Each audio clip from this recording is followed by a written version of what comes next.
ಲೋಕಸಭಾ ಚುನಾವಣೆಗೆ ಕಾಂಗ್ರೆಸ್ ಪ್ರಣಾಳಿಕೆಯಲ್ಲಿ ಏನಿರಬೇಕು? ಜನರಿಗೆ ಆಯ್ಕೆ ಸ್ವಾತಂತ್ರ್ಯ ನೀಡಿದ ಕಾಂಗ್ರೆಸ್ ಹೈಕಮಾಂಡ್ ಈ ಬಾರಿ ವರ್ಕೌಟ್ ಆಗುತ್ತಾ? ರಾಹುಲ್ ಗಾಂಧಿ ಲೆಕ್ಕಾಚಾರ. ಹಲೋ ನಮಸ್ಕಾರ ವೀಕ್ಷಕರೇ, ಕರ್ನಾಟಕ ಟಿವಿಗೆ ಸ್ವಾಗತ. ನಾನು ಯೋಗೇಶ್ ಈಶ್ವರ್.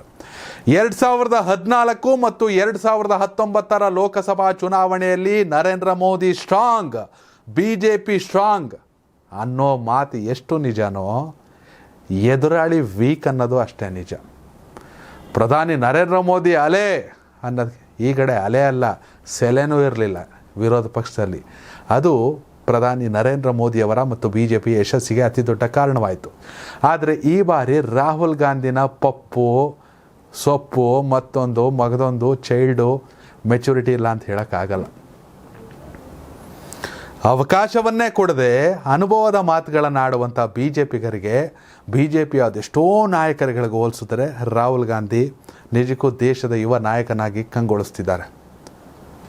ಅವ್ರ ಅಧಿಕಾರಕ್ಕೆ ಬರ್ತಾರೋ ಬಿಡ್ತಾರೋ ಸೆಕೆಂಡ್ರಿ, ರಾಹುಲ್ ಗಾಂಧಿನ ಜನ ಒಪ್ಕೋತಾರೋ ಬಿಡ್ತಾರೋ ಸೆಕೆಂಡ್ರಿ. ಆದರೆ ರಾಹುಲ್ ಗಾಂಧಿ ಭಾರತ್ ಜೋಡೋ ಯಾತ್ರೆ ಸಾಕು ಅವರೆಷ್ಟು ಬದಲಾಗಿದ್ದಾರೆ ಅಥವಾ ಬದಲಾಗುತ್ತಿದ್ದಾರೆ ಅನ್ನೋದಕ್ಕೆ ಅಂತ ಒಂದಷ್ಟು ಜನ ದೇಶ ಕಂಡಂಥ ಹಿರಿಯ ರಾಜಕೀಯ ತಜ್ಞರುಗಳು ಹೇಳುವಂಥ ಲೆಕ್ಕಾಚಾರ. ಎಸ್, 2014ರಲ್ಲಿ ರಾಹುಲ್ ಗಾಂಧಿ ಏನೂ ಅಲ್ಲ, 2019ರಲ್ಲಿ ಏನೂ ಆಗಿರಲಿಲ್ಲ.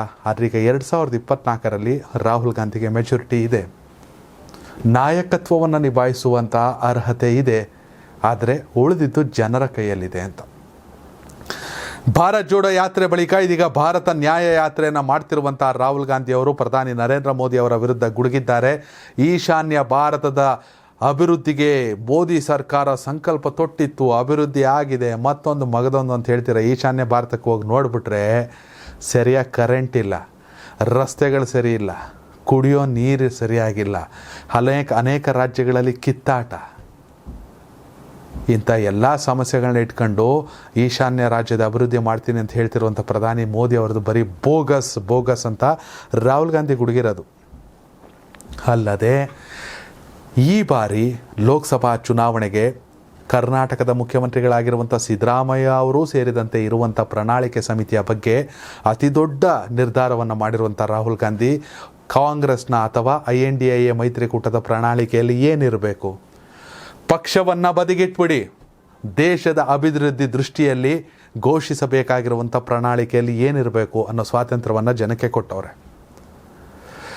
ಈ ಬಾರಿ ಕಾಂಗ್ರೆಸ್ಗೆ ಅಥವಾ INDIA ಮೈತ್ರಿಕೂಟಕ್ಕೆ ಜನ ತಿಳಿಸ್ಬೋದು, ನಮ್ಮ ದೇಶದ ನಿಜವಾದ ಅಭಿವೃದ್ಧಿಯ ಸಂಕೇತವಾಗಿ ಇಂಥ ಯೋಜನೆಗಳು ಬರಬೇಕು, ಇಂಥ ಕೆಲಸಗಳಾಗಬೇಕು.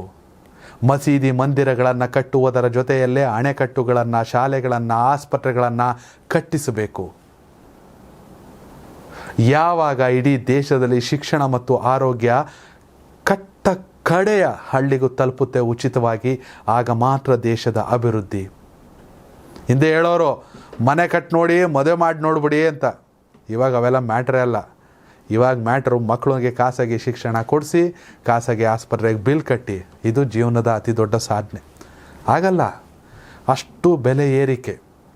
ಹೀಗಾಗಿ ಪ್ರಣಾಳಿಕೆಯನ್ನು ಜನರಿಗೇ ಬರೆಯುವಂಥ ಅವಕಾಶವನ್ನು, ಜನರೇ ಸಲಹೆಯನ್ನು ನೀಡುವಂಥ ಒಂದು ಚಾನ್ಸನ್ನು ಕಾಂಗ್ರೆಸ್ ಕೊಟ್ಟಿದೆ. ರಾಹುಲ್ ಗಾಂಧಿ ಅವರು ಇದ್ರ ಬಗ್ಗೆ ಹೇಳಿದ್ದಾರೆ. ದಯವಿಟ್ಟು ಈ ಬಾರಿ ಪ್ರಣಾಳಿಕೆಯಲ್ಲಿ ಏನಿರಬೇಕು ನೀವೇ ತಿಳಿಸಿ. ಎಸ್, ಪ್ರಣಾಳಿಕೆ ರೂಪಿಸುವ ಸಮಿತಿಯ ಜವಾಬ್ದಾರಿ ಹೊತ್ತಿರುವ ಕೇಂದ್ರದ ಮಾಜಿ ಸಚಿವ ಪಿ ಚಿದಂಬರಂ ಅವರು ಪ್ರತಿ ರಾಜ್ಯದಲ್ಲೂ ಪ್ರಣಾಳಿಕೆ ಸಮಿತಿಯು ಜನರೊಂದಿಗೆ ಸಂವಾದ ನಡೆಸಲಿದೆ. ಜನರ ಸಲಹೆ ಸೂಚನೆ ಪಡೆಯಲು ಇಮೇಲ್ ಹಾಗೂ ವೆಬ್ಸೈಟ್ ವಿಳಾಸವನ್ನು ರೂಪಿಸಿದೆ. ಆವಾಜ್ ಭಾರತ್ ಕಿ @inc.in ಅಂದರೆ AWAZBHARATKI ಆವಾಜ್ ಭಾರತ್ ಕಿ @inc.in ಇಮೇಲ್ ಮೂಲಕ ಕಳಿಸ್ಕೊಡಿ ಅಂತ, ಅಥವಾ www.awazbharatki.in ವೆಬ್ಸೈಟ್ಗೆ ಲಾಗಿನ್ ಆಗೋ ಮೂಲಕ ನಿಮ್ಮ ಪ್ರಣಾಳಿಕೆ ಏನಿರಬೇಕು ದೇಶದ ಅಥವಾ ನಿಮ್ಮ ರಾಜ್ಯದ ಅಭಿವೃದ್ಧಿಗೆ ತಿಳಿಸ್ಕೊಡಿ ಅಂತ. ನಿಜಕ್ಕೂ ಒಂದು ರೀತಿ ಹೊಸ ಮಹತ್ತರ ಹೆಜ್ಜೆ ಇದು ಕಾಂಗ್ರೆಸ್ನದ್ದು ಅಂತ ಹೇಳ್ಬೋದು. ವೀಕ್ಷಕರೇ, ಈ ಪ್ರಣಾಳಿಕೆ ಸಮಿತಿಯಲ್ಲಿ ಕರ್ನಾಟಕದ ಆರ್ಥಿಕ ತಜ್ಞ, 14 ಬಾರಿ ಬಜೆಟನ್ನು ಮಂಡಿಸಿರುವಂಥ ಸಿದ್ದರಾಮಯ್ಯ ಅವರು ಕೂಡ ಇದ್ದಾರೆ. ಗ್ಯಾರಂಟಿ ಕೊಡೋಕ್ಕಾಗಲ್ಲ, ಗ್ಯಾರಂಟಿ ಅದು ಹೆಂಗೆ ಕೊಟ್ಬಿಡ್ತೀರಾ ಅಂತ ಹೇಳ್ತಿದ್ದವರು ಕೂಡ ಇದೀಗ ನುಡಿದಂತೆ ನಡೆದಿದ್ದೀವಿ ಅಂತ ಸಿದ್ದರಾಮಯ್ಯನವರು ತೋರಿಸ್ಕೊಟ್ಟವ್ರೆ.